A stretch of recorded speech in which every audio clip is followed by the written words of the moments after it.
Welcome back to Boys and Ghouls Film Review, folks. I'm your host, Sarah Stephenson, and this is my co-host, Mike Stephenson. Hi, guys. So tonight we've got you a good classic movie. Finally, we're getting an old one. Yes. Oh, we do get the old one. We did some recently, so. Yes, so good. But in that same spirit. Yes. Go on. So this one is called The Pit and the Pendulum, and it was released in 1961. Now, wait a minute. Just for those people out there is another movie called The Pit and the Pendulum with Lance Henriksen in it. That was done about 30 years later. This is not that movie, okay? Nope, don't confuse it. This is a Roger Corman movie loosely based on the Edgar Allan Poe story, The Pit and the Pendulum. Uh-huh. Okay. And we like Roger Corman because he was a damn fine filmmaker. Yeah, he was a hit in the 60s and in probably the 70s. But when as you guys know, in the 80s, his films went downhill from there. He didn't go down. He changed his market a bit, and he tried to appeal to the teenage, the teenage horror sort of stuff, and some just didn't work as good as his old Victorian Tales of Terror type stuff, which is the Edgar Allan Poe type. You know what I mean, folks. I think he had too many fingers and too many pies. No, he just changed it. He thought that was the right way to go. It was the younger people. He's trying to get the younger people in to watch the movies, or maybe the studio was, and let's do something to appeal to kids. I don't know the name of those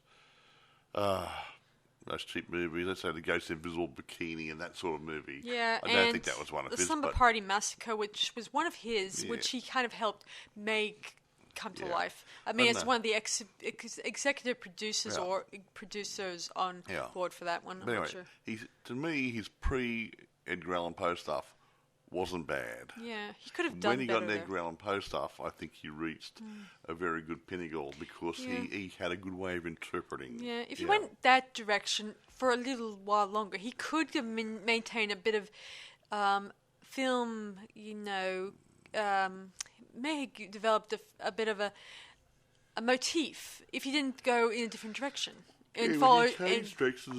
Look, sometimes you've got to change with the market. I get it. And I think really the market changed and he was better suited for this sort of thing. Or, conversely, the movies he was making, I don't know if it's his idea or the studio's idea to make those sorts of movies that sort of way. And it didn't work, I don't think. Not as good as these ones of the Vincent Price and stuff, and based on Edgar Allan Poe stories. I guess and the it's like. the same with Hammer, when Hammer lost its value. Yeah, they lost it because they didn't change, I don't think. By the time the sex starts appearing in the films, and it started inspiring other filmmakers in the 80s to bring out the bikinis, bring out the boobs, bring out the butts. They just changed too much, and it just... Yeah. That inspired that next generation, of course. When those directors either retired or left the industry, there was no one there to pass on to the next generation yet. But having said all that, Roger Corman and other guys, Romero, other people back in those days, inspired a whole slew of other producers, directors, and everybody else to get involved in the film industry because of what they actually did. So it's hats off to Roger Corman. Yeah, I think it's probably thanks to Roger that probably inspired the John Carpenters, Wes Cravens, and George Lucas's to go out and do it. Yes, exactly right. Even using their own methods to create the movies. And that's what Corman did. I mean, and he was a fast filmmaker. We'll get into that later on. Okay, I'll go for the usual things I go through. Right. Here we have, produced by Roger Corman. That's right. Directed by Roger Corman. Screenplay. He didn't do the screenplay. By Richard Matheson. It was based on The Pit and the Pendulum by Edgar Allan Poe. Main star is Vincent Price, my hero. Okay. Now, Vinny, Uncle Vinny, whatever, he's a good fellow. Vincent Price. Funny you should say that, Mike, considering the fact when Elvira did her version of Elvira's Haunted Hills. Yeah, they ripped off. I mean, she borrowed loosely from this movie. And probably a few others. But there's a lot of this in it, Haunted Hills, same sort of theme and stuff. And yeah, and then the other movie, Mists of the Dark, she had an uncle, Vinny. So she might have had a good friendship with Vincent back in those days. From what I understand, I think she did have a good friendship. Yeah. And it was a little sad when he passed away. I mean, really hard not to like Vincent Price. I understand he's a very nice man, apart from a fine actor. Now, here we go. Cast. Vincent Price plays Nicholas Medina. He also plays a double role as his father in a flashback. Yes. John Kerr plays Frances Barnard. Barbara Steele, the original Scream Queen, plays Elizabeth. That would have been Nicholas's wife, who was dead at the beginning of the movie, supposedly. Luana Anders plays Catherine Medina, which is Nicholas's sister. Anthony Carbone plays Dr. Leon. The other ones there, Yeah, most of them are just servants or people who work. The other ones are just, the fill-ins and whatever. And, of course, there's a young Nicholas who was just a little kid actor who, I don't know what happened to him after this. Well, it doesn't matter. Not really important. It doesn't matter. Anyway, irrespective, they're the main people. Now, there they are. That's the cast. Now, just getting back to the good bits. This was a reasonably inexpensive movie. I wouldn't say cheap movie, but it was made on a budget of $300,000. Back in those days, I believe. Box office about $2 million. Okay, in US and maybe in whatever in overseas, I don't know. But since it was made, it was actually made. There was good reception, but it's grown in popularity over the years because it's such a fine movie, and it's deemed to be one of the better Roger Corman movies. Yeah. And a good interpretation on the story, considering the Pit and the Pendulum was about a 2 or 3 page story, which covered the end of the Pit and the Pendulum movie. So we built a story around the end bit. It's interesting that Edgar Allan Poe, the writer who wrote most of these stories, some of them were just ordinary poems or something. Yeah, poetry. Like poetry, he did poetry, and he did both. But he was a weirdo.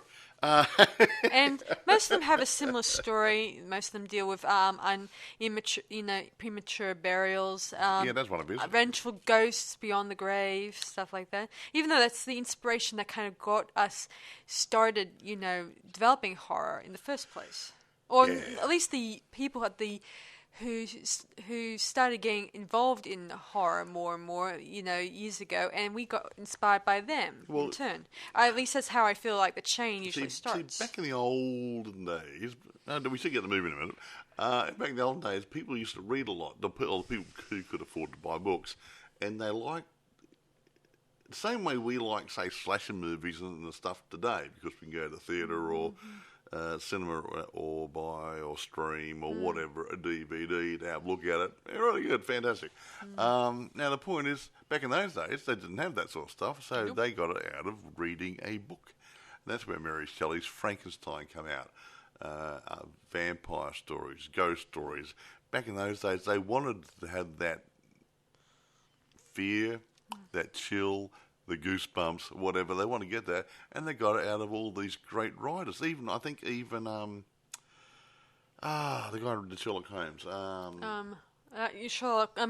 Arthur Doyle. Oh, Arthur Doyle. He even had a go at a ghost story or a vampire story, I think it once. Yeah. Everybody had a go at them because everyone liked to be a little bit scared. And so hence, even it took these good stories, and people like Roger came along and said, I could make a fine movie out of that. And he did. There you go. So I might dive into the story. Yes. So the story begins. Francis, a nice man who is travelling up to a castle in the hills. Oh, by the way, this is about 15, in the year 1547. No, I didn't think it was just present day. Wasn't last week. No. So, anyway, he's travelling to this castle to visit his brother-in-law, or ex-brother-in-law, considering his late sister died inside the castle. Yeah, and he wondered why. He hadn't heard anything. He found out she'd passed away. blah, blah, blah. And this is in Spain. Yeah, so he's travelled all the way from, England to Spain. Yeah. Yeah. So he travelled there, and there he meets Nicholas's sister, Catherine. Who's a very pretty brunette. Very nice lady. And who tells her that she tells him about how it was he tells her that he was annoyed that no one has informed him earlier that his sister was unwell. Yeah, well, that's the way it goes. Mm-hmm. Anyway, he then gets a tour of the castle a little bit, and Nicholas shows him his late wife's room, and even this horrible picture, the painting, which I think is just plain old horrible. Vinny might have been into art, but he wasn't a good artist. Well, that bear in mind, Mike. This is not. It's probably not one of his. I was joking. It may have been made by someone else to make it look like she's intimidating. Anyway, he settles in for the night with them, obviously, so he can find out more about what's going on. He's very suspicious of what happened here, and he wants answers. He says, "I'm not going to go home until I'm totally satisfied of what happened to my sister." What a good brother! Yeah. Nicholas does show him where he found his late wife's where she was. She was inside a special torture chamber that was probably used during the Inquisition. I think by his daddy. He goes on to explain how on their first months of being married, it was all nice. There was good romance going. There were beautiful moments of them, hanging out together. Yeah, plenty of hand holding and kissing, and laughing and giggling and eating and drinking and buying nice little trinkets for her, and she was playing the harpsichord for him, and often inviting the doctor for dinner sometimes. And that was the undoing. Mm-hmm. Then one day she stops eating. She starts developing a depression. Depression starts sinking in. Yes. And then she starts wandering the hallways, corridors, stuff like a ghost. Yeah, a bit of a daze, like sleepwalking, dreamwalking, whatever, yeah. Yeah, and he one day finds her in the dungeon, looking mesmerized by the torture devices. Yes, I would be. He starts realizing that this place is unhealthy for her. It's a bad environment for her. The atmosphere was terrible. So he makes a plan of taking her away on holiday for a bit, and then setting up home somewhere else, away from this horrible house. But on the night in question, before they left. Leon, the doctor, is there with him, and they hear this terrifying scream. It was coming from the basement. I mean, from the torture chamber, and they head down there, and they find her inside the Iron Maiden. Yep, a big metal thing with little spikes on the inside. You put them in there, and you can't move easily. You have to sit, sort of crouched on your haunches a bit, and you can't stand up, you can't sit down, and if you do relax, you fall against the spikes on the inside. What a great way to go. Yeah, anyway, she is inside there, and she collapses out when they take her out of it, and she calls out a name, Sebastian. And then we hear no more of this. Like, the doctor tells Francis that she died, But technically, he said she had a heart attack from being scared to death. Yes. Terrified. Oh, yes. Later on, they hear the harpsichord. That's the piano that she often played downstairs. Of course, Catherine explains to Francis that Nicholas has never played the harpsichord. So the only other person who played it was technically Elizabeth. So they head down there, including the doctor who stayed the night, obviously, but no one is there. The only thing that remains is Elizabeth's wedding ring, right? Yeah, or wedding ring, a really nice jewel set in a nice ring. I don't know if it was a wedding ring, but a very nice ring. But Nicholas recognized it, and he's shaken. He was buried with it. Yeah, he's shaken by it, and he's put to bed. And Catherine gives a personal side to Nicholas, to Francis, obviously. She tells about when he was, say, 10 or 9 years of age, he actually went down to the torture chamber, which was against his father's wishes, just because he was curious. And there he sees a few creepy stuff, and while he's down there, he hears a noise, and he hides inside the torture chamber. He sees his father and his brother and his wife. What's her name? His name's Isabel, obviously. Yep. And he's talking rather loudly. You don't hear the dialogue in the scene. It's not important because it's narration, obviously. And he accuses his brother of being an adulterer and stuff like that, and kills him right in front of Isabel. And then he turns to her with fury in his eyes and attempts to kill her torture her until she dies. And then we flash to the present, or that present, obviously, and where it concludes that she says that her mother was tortured to death, and well, there's the end to it. And Nicholas still is haunted by the fact that he fears the fact that he may turn into his father, I think. Well, we look like him. Yeah. We played a double role here. Yeah, we then notice a lot of other creepy stuff, like when, in one scene, when the maid thinks she's heard the late Isabel's voice in her room.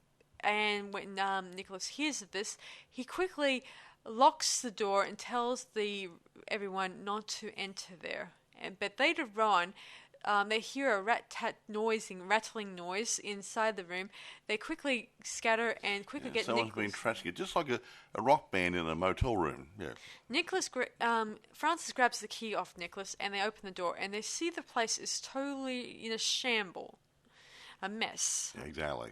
Anyway, so Nicholas is baffled by this. Of course, Francis, when he finds a special secret door. I think you said, Mike, that these secret doors were meant for servant stuff. Oh, yeah, back in the olden days, some of these old mansions and castle stuff had secret passageways. People say, they're for sneaking around in case there's an invasion. Well, yeah, some were, but a lot of them were actually for the servants to walk around in. So they actually walk from the servants' quarters up an internal flight of stairs behind the walls, and then come out through a secret doorway into the room after the people left to go down to breakfast and make the bed. Because back in those days, servants were to be had but not necessarily seen walking the hallways. So the idea was they're in the kitchen, that area there, they hang out, and they got access to this the internal network. Exactly. Interesting. So anyway, they're like ghosts. Like, in other words. Anyway, he finds out that particular door leads to Nicholas's room, and he thinks that maybe Nicholas is the one who ransacked the room to make it look like, to make out it was an actual haunt or an apparition that did it. Which... Somewhat. Yeah. Somewhat. Later on, Nicholas hears a voice coming from inside the outside. He starts walking around. He thinks thinking it's Elizabeth's voice, and he starts wandering around. And as he's wandering, he does go through the door, the secret door, and starts heading around, and it starts leading him down further into the crypt. Yeah. The family crypt. Yeah, I should mention they did exhume the crypt, obviously, to find out whether or not she died or not. And they found a putrefied corpse there in a position which would indicate she died screaming to death. Yeah. I think that it was not Isabel's body. I mean, it was somebody else's body that bunged in there. It was not Elizabeth's body. It may have been Isabel, Nicholas's long dead mother. They borrowed a body and put in a box, maybe. This freaks him out, and of course, so we get back to the moaning, where he gets lured by the voice of his wife, and soon enough, as he gets close to her crypt, we see a hand protruding out of the coffin. And he starts freaking out. thinking his wife has cut back from the dead. Yeah, vengeance be mine. She starts following him, and then as he soon enough tumbles and falls, and he dies of laughter. He doesn't die. Oh no, he doesn't. He passes out. He brain snaps. They think he's. Yeah. They think he's totally gone. His mind snapped. He's in a bit like not quite a coma, but a bit of a stupor like that. Yeah. Leon, Francis, and Catherine, they go in search of Nicholas, and of course, Leon, he goes to the torture chamber. There, he encounters Elizabeth. Sorry, I don't know why I said that. Isabel's mummy. And he tells her, why are you sneaking around? And she says she wants to see him and stuff like that. She approaches the not unconscious Nicholas and starts taunting him, saying your mother was adulterous, and your dad and your uncle was adulterer, your wife's adulteress, and your wife's adulteress, and your best friend's adulterer. And she starts cackling, and then Nicholas kind of smiles on his face, and he starts chuckling, and then he starts. I think now his brain's completely snapped, and now he's thinking like Sebastian, his father, his late father. So at this point in time, he sort of reenacts what he saw about 30 years earlier when he saw his father take care of his wife and his brother. Yeah. He then strikes Leon down and plans on pushing. Tells Elizabeth that he plans on torturing her until she dies. Of course, he then pushes her inside the Iron Maiden, and we don't see her again.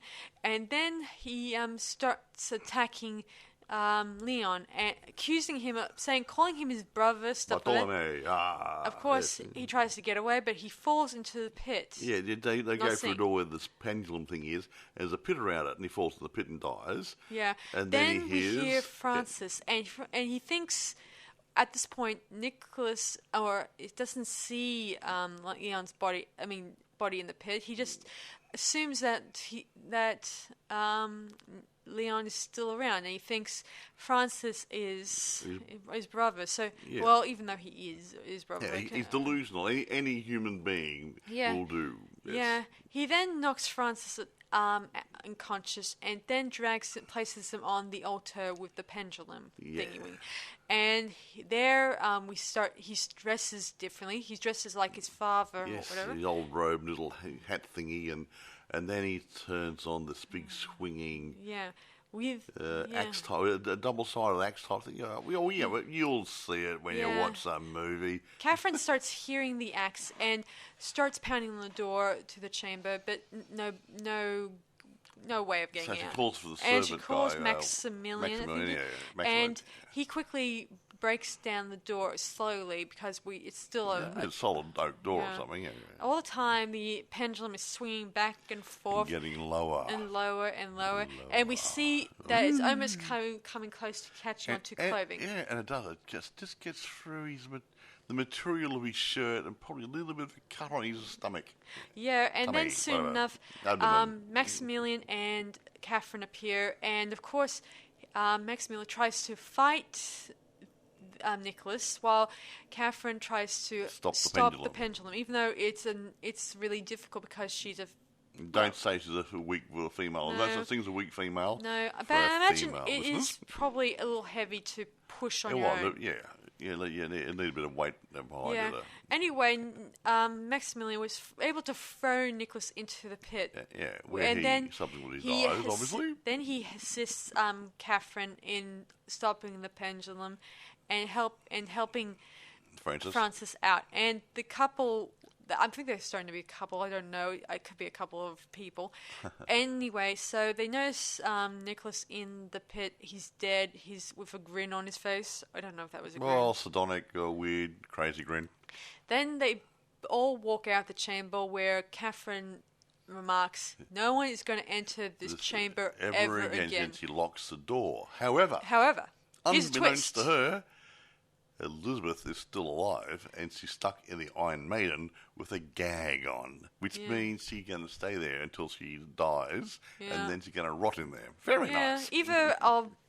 blood loss or, initially she'll be there in pain, and then she'll start to bleed, and then she'll lose enough blood, she'll pass out, and then impale herself on the spikes even more, and then lose more blood, and then she'll snuff it. Yeah, well, it's her own doing, that stupid woman, considering that she just made her husband go mad, and no thanks to her stupid there was a reason behind it. Yeah, she wants to have an affair with the doctor. No. That was part of it. She wanted Nicholas out of the way so she could inherit all his money and his castle and everything he's got. She was a greedy woman. Instead of sharing it with her husband, she wanted all of it. There's a big... That's what she wanted. And the doctor was a willing help. And also was probably good in the nest as well. There's another thing. How will you...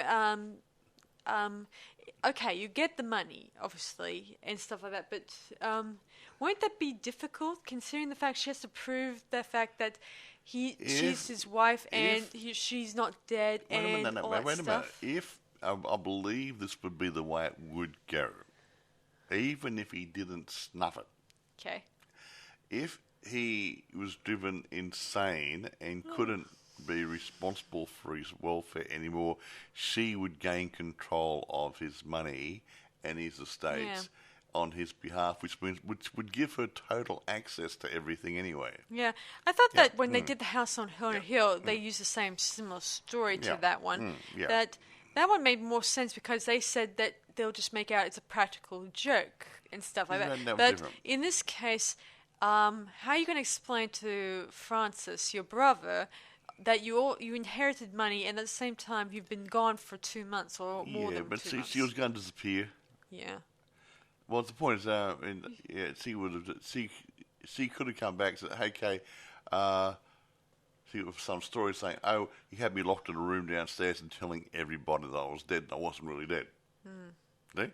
Yeah. Could have come out that way. He went mad and he trained me up and everything, and then he died. He went mad and maybe died in the process and whatever. And she gets everything, and she's happy and smiley, and then she kills the doctor off because she doesn't really like him anyway, and she runs off Maximilian. No, not really. Okay, considering, I think it's interesting that even though he's not the hero, Maximilian did step in and save the day. They're the sort of service you want. Someone to go on a bat for you. Yeah. When it comes to being need help, it's nice that you can rely on a servant so often. Instead of saying, "Where the hell are they?" He was there.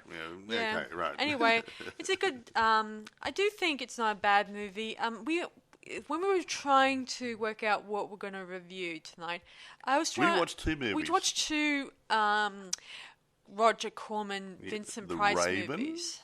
Which was another one with Vincent Price. It also starred Boris Karloff and Peter Lorre in it. Yeah, and Jack Nicholson when he was a when little baby. When he was a little Jackie. Yeah. I still can't...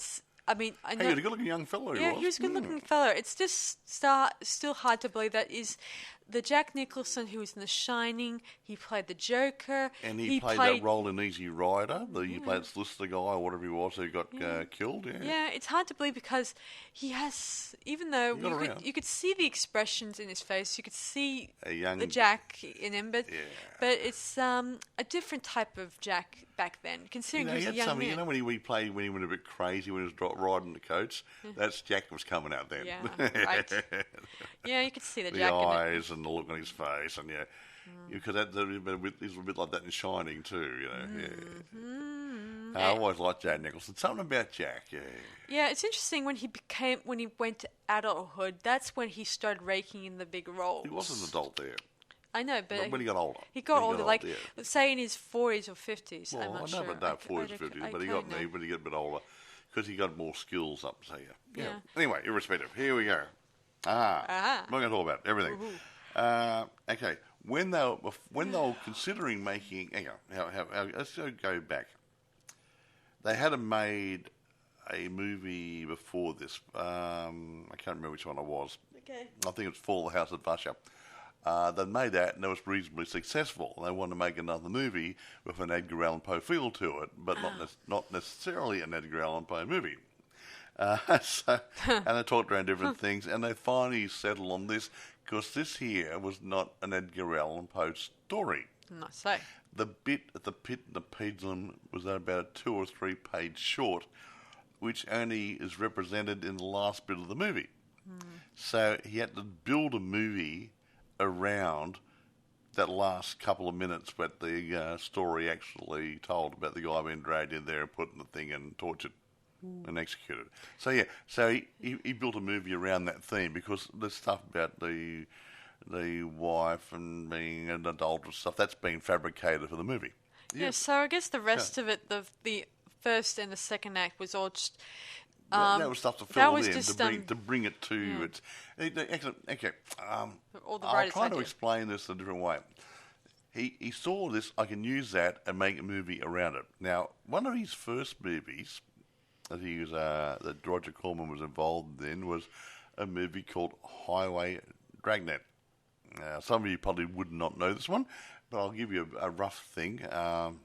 He was on holidays going across the desert somewhere, but I don't know where it is, and he found a place called the Salton Sea. Well, you guys in America probably know it, I don't. Anyway, at the Salton Sea, what you got is this border lake had risen up a little bit and had flooded out the local town and whatever, and some of the houses were still exposed, some are covered by water, and he thought, gee, what a great place to end a movie.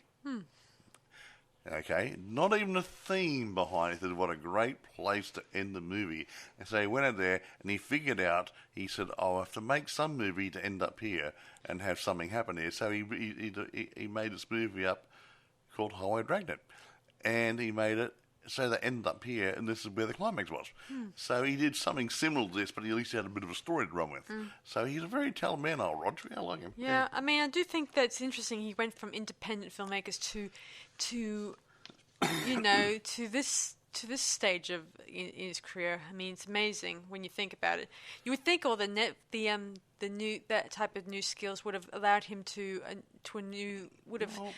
take him to a new stepping stone. I don't know if he's ever totally independent. He used to work for AIP, Australia, American International Productions, whatever.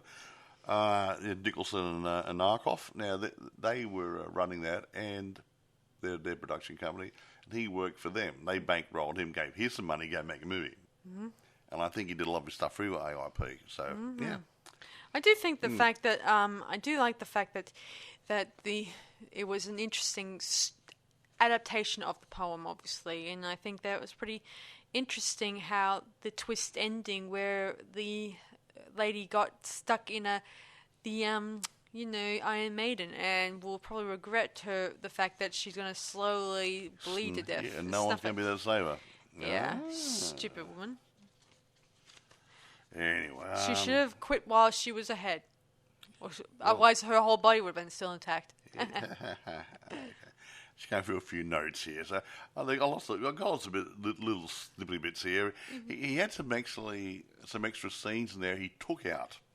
Okay. He wanted to keep it, not necessarily. This was not a surrealistic movie, but more of what's going on in the unconscious minds and whatever. So there was a thing about where his wife and him were horse riding and stuff. There's, no, it's too normal. Don't want a normal world in it. Gee. He wanted to keep it dark and sinister inside the house and stuff. Okay. So what he did, he got rid of anything superfluous like that, any sense of normalcy, and just kept it in that sort of thing. You have this Edgar Allan Poe sort of unconscious mind state feel to the story, which is good because it worked. If you put too much of light stuff in it, then you take away from the dark stuff a bit more, and you might lose a bit. But he did quite good with that. Actually, here's something. You know, if where he went monochrome, the black and white and different colours, he did that for a reason. Why is that? Have a think about it. Close your eyes a minute. Everybody out there too, close this. Have a think about something. Imagine something, a garden setting with lots of pretty flowers. What colour are they? They're different shades of grey. It's very hard for the subconscious mind to actually visualise and hold on to colours. We know what the colour is, but we actually imagine it in black and white. So what he did it in black and white, monochrome, and then he tinted it. He used blue filters and red washes and stuff on the film and did this and whatever to give that monochrome sort of, hey, this is happening in my mind, a dream state, my imagination, to create the same way. Yeah. If you were laying in bed at night doing that, I have trouble seeing in colour. I said, it's always black and white. And that's why. There's most people only dream or imagine. They know what colour it's going to be, but the mind lay and process monochrome. I suppose that's true. Funny that, isn't it? Anyway, speaking of colour coordination, this type of the colours they use make me think of Dario Argento's type. Dario Argento's Suspiria and other movies. And the fact he uses lots of colours in to symbolise a mood or feeling. Actually, I'm not quite sure. You know the Hound of the Baskervilles, right? The one that Hammer did with Peter Cushing and whatever. Now we went up in that church up on the hill where Sherlock Holmes was staying when he first went up there, so he didn't let anyone know he was there. Didn't they use some colour lighting up there as well to create the mood? I don't remember. Yeah. I know they did Derby O'Gill and stuff in some of the areas up in the old church on the hill.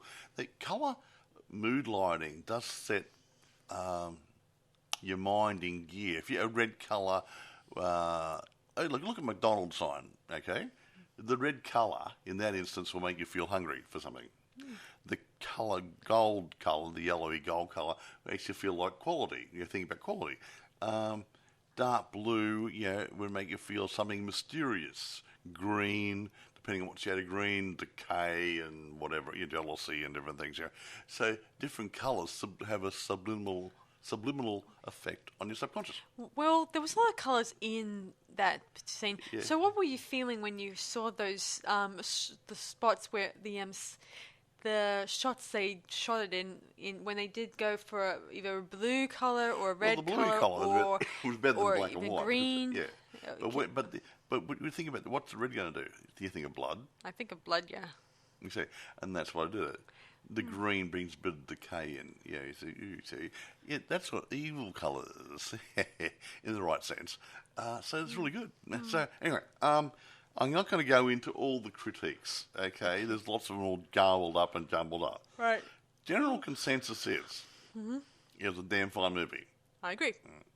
One or two critics did make a comment about the acting, insofar as Vincent Price tended to be overacting and being a bit weird. That's the way he played it for this movie. And he actually got so far as to write a letter to the critic. He didn't normally do this, to attack a critic, but what he did, he wrote it and he put it in a file he called his venting file, where, okay, I wrote that, I got it off my chest, they put it away in a folder, and they found it later on. But yeah, this guy said, I didn't like the way he acted, and so-and-so rolling his eyes, and so-and-so looking really weird. Well, the guy was going demented. The guy had lost his mind.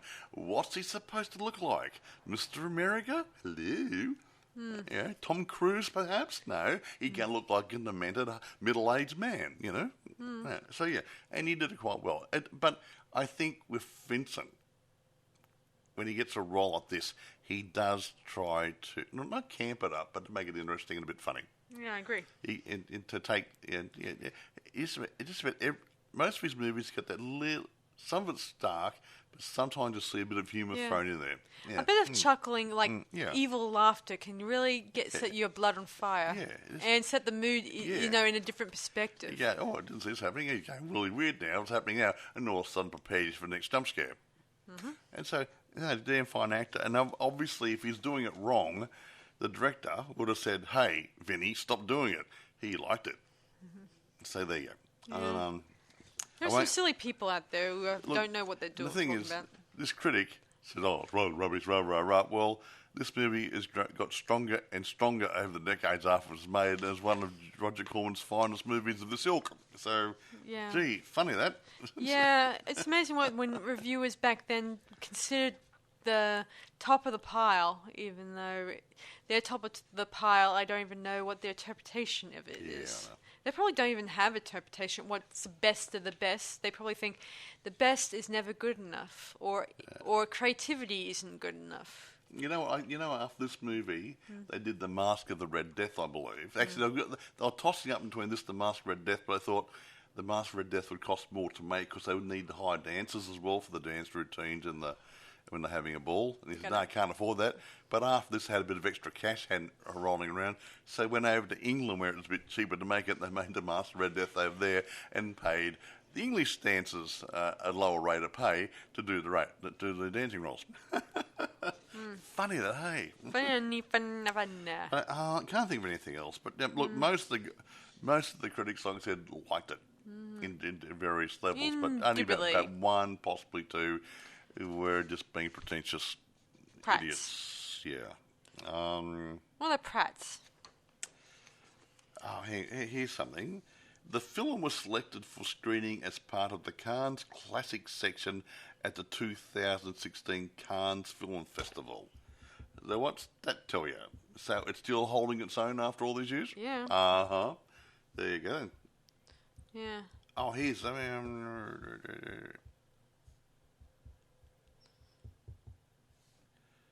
yeah. Nah. Anyway, it doesn't matter. I don't care. I like it. I'll like anything. Early Roger Corman up to this period, I don't like the teenage crap he did. But that's just me. Yeah, so I'm very happy with what he puts out. Look, he was known to be a very fast filmmaker too. And that inspired. He did the filming in about 14 days, about 2 weeks. That's cool. But he had everything organised. The sets were organised. The people were rehearsed. They had discussed the roles, the scenes, everything else. So they would go on there and say, right, we're going to do so many minutes of filming today to get it in the can. So he knew let's say 10 minutes per day or something or other.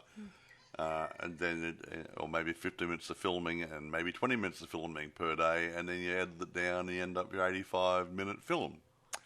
And that's how he did it. And he was very good at it. Yes. So now, do you want to rate this now? Gee, 100? No. 100 out of 10. No. 10 out of 10. There you go. I'm going to rate it 10 out of 10 myself. When I was little, this movie kind of scared me. But then again, Vincent Price movies always scared me as a child. And even though I didn't get to see what happened. There was not very much gore in some scenes. And that's one thing you mentioned, gore. Funny thing you said that. A lot of these Roger Corman movies, even though people were dying, okay, they had a fight scene, there was no blood. We knew they'd beaten snot out of everybody, okay? Right. The guy had the big sword thing swiping across his stomach. You didn't see blood gushing out all over the place. Didn't even see intestines dragging all over the place.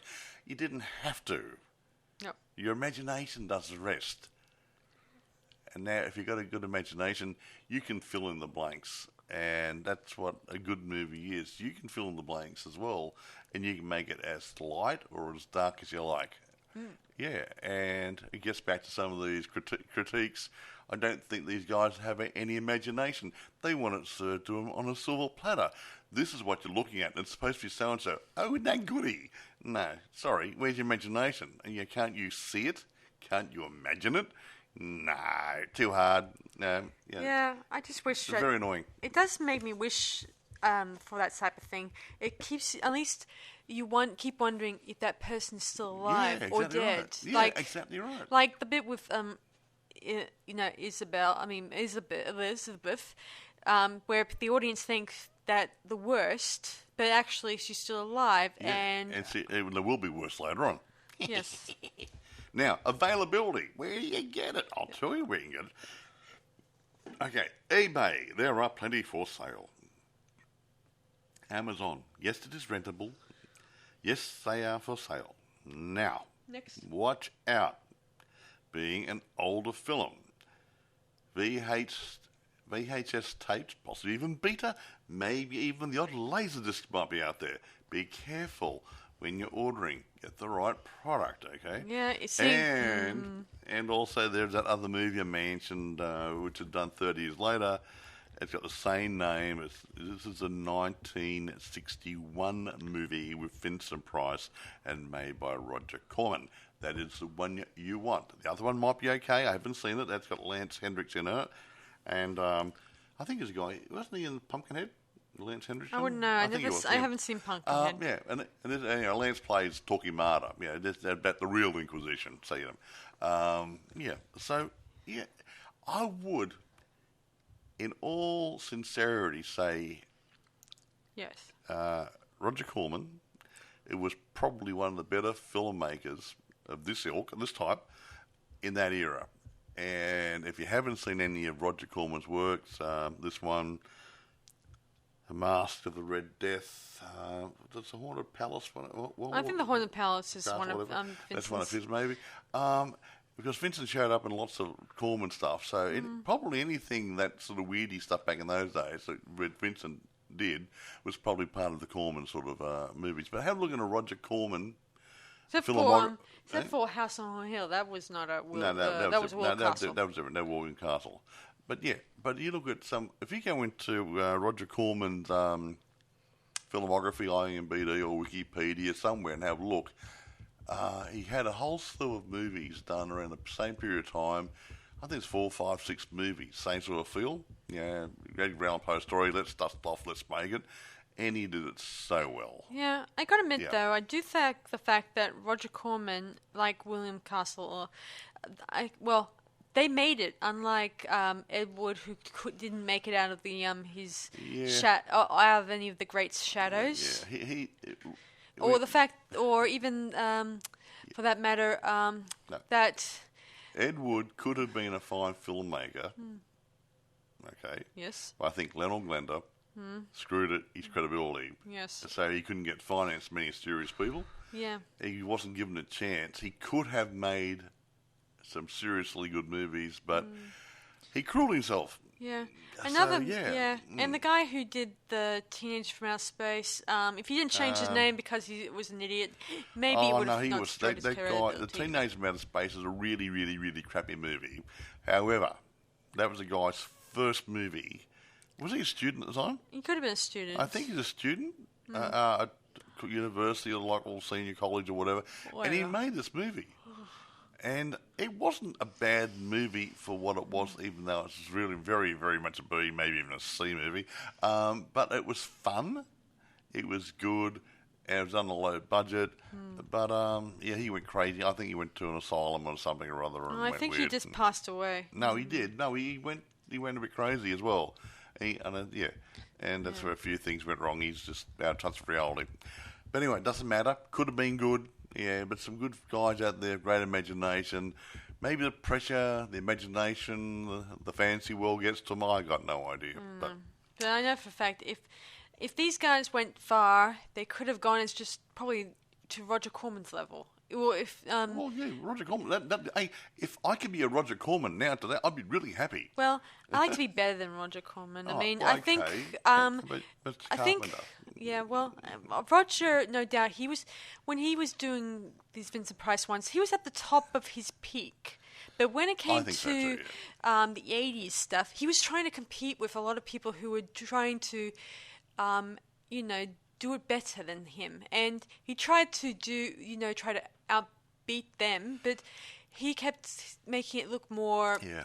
I think it might have been in the 70s when he started to change, because he's trying to get the teenagers in. Yeah, anyway, he was trying his absolutely too hard to bring in the bikinis, bring in the butts, boobs, and the thighs, and didn't bother to actually put any real energy behind that could have been the studio too. The studio changed its direction and he was forced to make the movies. Yeah, that's true. I mean, there was a lot of mixed movies back then in the 80s. Like, they were trying to find something to build. They're not chasing the market. At the time, there was a lot of 80s ones, including the small independent ones. Even there was a couple of when they were doing the Friday the 13th ones, the sequels, there was even one director who was in the porn industry who decided to bring in the butts and thighs and stuff, and he even tried to get one of the actresses to do the casting couch with him. Oh, that happened a lot back in those days. I hope it doesn't happen anymore, though, Ricky. I hope not. It's disgusting. Well, it is. It's not fair, that type of behaviour should not be used. It's inappropriate. But what I was going to say is, but you know that guy, Not of This Earth? Yeah. The remake of it? Yeah, I recall. The girl who played the nurse or whatever, she was an adult movie actress. They put in the role, and she did come over a little bit adulty. Yeah, I thought. A year ago. Yeah, I thought that they were bringing too much sex in that movie. Yeah.